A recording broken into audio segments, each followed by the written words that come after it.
आज निजामाबाद कलेक्ट्रेट में रियासती वजीर इमारत व शोरा विमल प्रशांत रेड्डी ने कोविड-19 के बारे में जायजा इजलास मुनक्किद किया।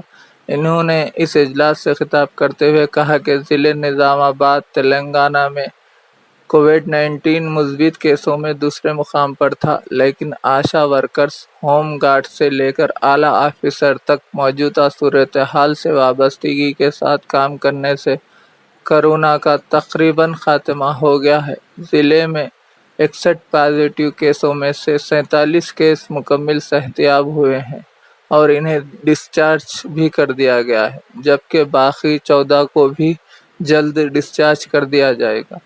गुज़िश्ता महीने की 20 तारीख से अब तक ज़िले में कोई पॉजिटिव केस दर्ज नहीं हुआ है। इन्होंने अवाम को मशवरा दिया कि घरों से बाहर ना निकलें, जल्द ही ज़िला कोरोना से पाक होगा।